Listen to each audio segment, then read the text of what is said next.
Hello, my dear listeners. How are you all? I hope you are doing best in your circumstances to serve your duties with utmost love and honesty.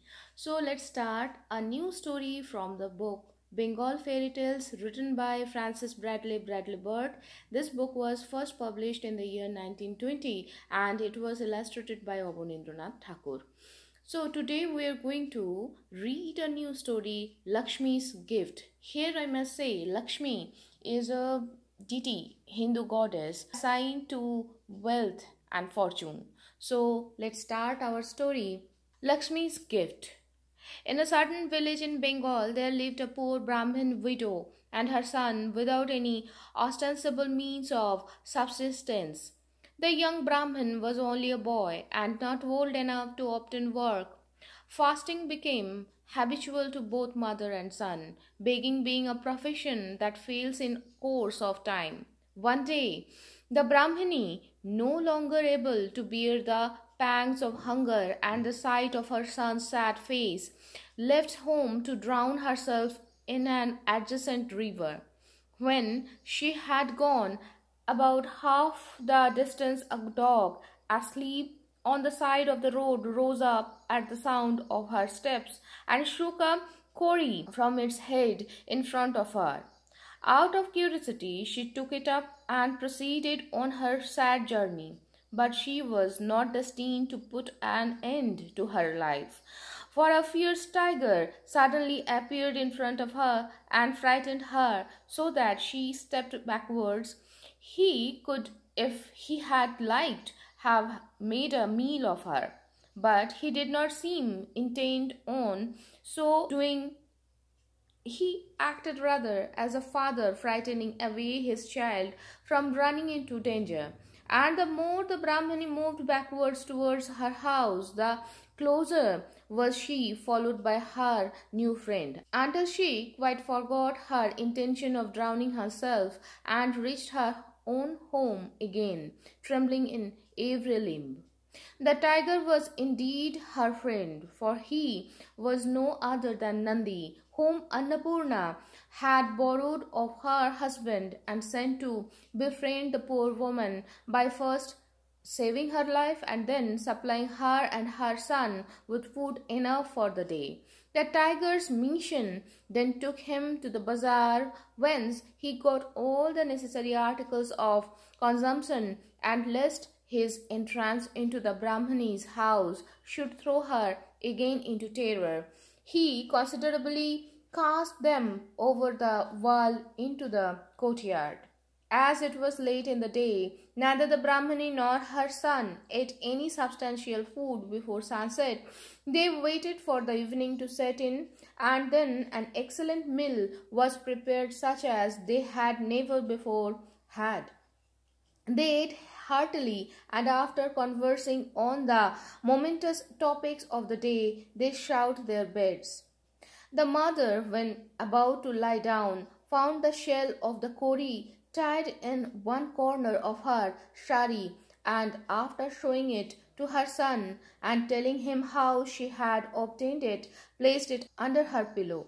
Sleep then seized their eyelids, and the night passed in sweet oblivion of their troubles. Next morning, the Brahmani, on leaving her bed and removing the pillow, found the kori changed into a manik. Surprised and delighted, she took it up and going to the richest jeweler in the city close to her house, pawned the gem for 1/10 of its value and returned home with all possible speed. She communicated the good news to her son, who fell into an ecstasy on seeing the immense sum of money heaped on the floor. They could now afford to fare sumptuously, and after breakfast they commenced talking of their changed condition and prospects, when suddenly an old woman approached them and told them they were wanted by an old Brahmin living a little way from their house, and that it would be to their advantage if they went to see him. The mother and her son followed the woman and were taken into a very rich mansion, grandly furnished and with many servants in attendance. The mother was introduced to the old Brahmin, who showed her all the apartments and told her that the house with everything in it was her property. She looked amazed and confounded and was about to break forth into exclamations of joy and gratitude when the old Brahmin and the woman who called on her suddenly became invisible. On the place where they had stood were two pillars of light, and two distinct voices were heard one after the other. The first was the voice of the woman speaking thus: "My daughter, unable to bear the sight of your woes, I, Lakshmi, sent one of my servants in the shape of a dog with the kori, which was in reality a manik, and as the money you got on pawning it must be securely kept, I have with my husband Narayan had this place built for you by Vishwakarma, our architect. Live here with your son in wealth, luxury, and peace. All I ask of you in return to worship me yourself and pursue others to do so too." Narayan said, "You, good woman, are the favorite of my wife. I shall ever remain with you, though invisible. Remove your wealth here, and with the money which you will find now in the east room, redeem the manik and keep it always with you." The god and goddess having taken their departure, the Brahmani did as she had been told by Narayan. What a contrast there was between her present and her former position! She, who but the day before was a famished beggar, was now the mistress of a place filled with treasure and servants waiting to do her bidding. After the lapse of a few years, she secured a wife for her son, not from among princesses or daughters of the rich, since these high-born ladies she thought would be too haughty and overbearing to suit her. She selected her daughter-in-law from amongst the middle classes, and the choice for a time seemed wise, and the marriage promised to prove a happy one. The girl's head, however, was soon turned by the wealth in the house. She became very luxurious and prodigal, and her mother-in-law at last was forced to protest against her extravagance, saying, "O Boma," Boma means daughter-in-law, "do not act like this, for my house and everything I possess have been obtained from a Kori." On being spoken to in these strange terms, she asked her husband what his mother's remark meant, and he frankly acknowledged that his mother's having obtained the Kori from a dog had been the foundation of their fortune. The wretched daughter-in-law, to turn the tables upon her mother-in-law, when the latter asked her again next morning to be more considerate, replied, "Ah, Thakuran." Thakuran means somewhere it is used with respect to elderly woman. "I know at what cost you have got all these fine possessions. Your wealth is the result of your friendship with a dog." Cut to the heart and thunderstruck, the mother-in-law shut her room, and knowing that the revelation had been made by her son, and resolving to remain no longer with him or his wife, she instantly left home in disgust, leaving everything behind her, including the manik. She walked on at random, passing city after city, town after town, village after village, until at midday, under the scorching rays of the summer sun, she reached the foot of a banyan tree, which afforded a refreshing shelter to wayfarers.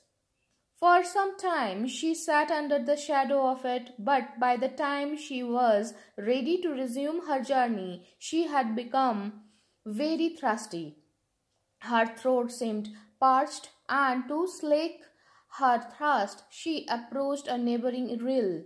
To her amazement, just as she took a little water in her hands and raised it to her lips, the manik she had left behind dropped down from between her clasped palms, and a voice came from overhead saying, "Daughter, I will not leave you at any time." go to the nearest king, rich enough to buy the gem, and spend the proceeds on good works. As the words ceased, the Brahmani saw rising from the ground a mansion as large and magnificent as the one she had left, with numerous servants waiting to minister to her wants. A rich repast was ready, prepared, but she could not fully enjoy it, owing to the heaviness of her mind caused by the thought of her separation from her son. The next day she sold the money as Narayan had directed, for the being who had spoken to her was no other than the god himself. She then proceeded to worship Lakshmi. Afterwards, she devoted herself to works of charity. She built innumerable houses near her own mansion and had them filled with suitable people invited from every quarter. The king became her friend, and on his suggestion she did numberless acts of public usefulness, such as the establishment of schools, hospitals, houses for the poor, great marts for trade, and other things of the same kind. The excavation of large tanks was one of her favorite projects to carry out, which she had to employ a great army of laborers whom she paid daily in cowries.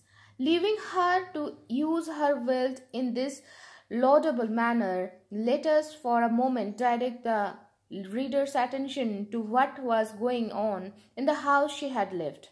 For some time after his mother's departure, her son with his wife lived as comfortably as before, but their happiness was of short duration. The house soon began to look gloomy and deserted. Their money seemed to evaporate, and the servants one by one left the house. Finally, a gang of incendiaries set fire to it one night and plundered it wholesale. On the following morning, the Brahmani's son, having no means of subsistence, took his wife to his father-in-law's and left her there while he went in search of work. But what work could he do? Ignorant of letters, he could aspire to no work except manual labor, and that of the meanest kind. But even here the stars seemed to be against him, for everywhere he applied he was rudely driven away. At length, emaciated and in great misery, he chanced on the place where his mother lived, and hired himself as a day laborer, not knowing in whose service he was employed. The mother, who had expected the ruin of her son, and like the father in the parable of prodigal son, anxiously looked forward to his return to her, used every morning personally to watch strangers who shout service at the tanks from one of the windows of the palace, and one morning she was delighted to see that her son was among the applicants. She at once called in the overseer and ordered him to keep an eye on all the newcomers, not letting him know that her son was among them. The work went on as usual until it was time for the workers to bathe and eat. Meals and also dwelling huts were prepared at the cost of the estate, and when the young Brahmin was going to the hut pointed out to him as his own, his mother sent a maidservant to lead him into the inner apartments of the mansion. The order was obeyed, and the man being brought in, a servant was ordered to wash the stranger's feet, anoint his body, supply him with a bath, and dress him in a new clothes. This procedure produced great terror in the object of these attentions. He had heard it said that if sufficient water did not soon come up when a tank was being dug, human sacrifices were sometimes offered to Varun, the god of water. His mind was thus filled with apprehension that he was intended as victim for sacrifice. To crown his uneasiness, he was led before the mistress of the mansion and made to sit down before a sumptuous meal, which he imagined must be the immediate precursor of his death. He could hardly take a mouthful without watering it with his tears, until at last his mother, no longer able to witness her son's distress, ran up to him and, making herself known to him, embraced him with great joy. The son clasped his mother's feet and begged her pardon, which, however, had already been tacitly granted.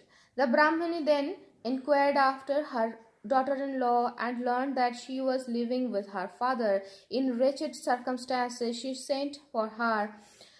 She came a changed woman indeed, and always afterwards remained submissive. Thus the favourite of Lakshmi passed her days in uninterrupted happiness till it was time for her to be taken into the joys of Vaikuntha Dham, the heavenly abode of Lakshmi and Narayana.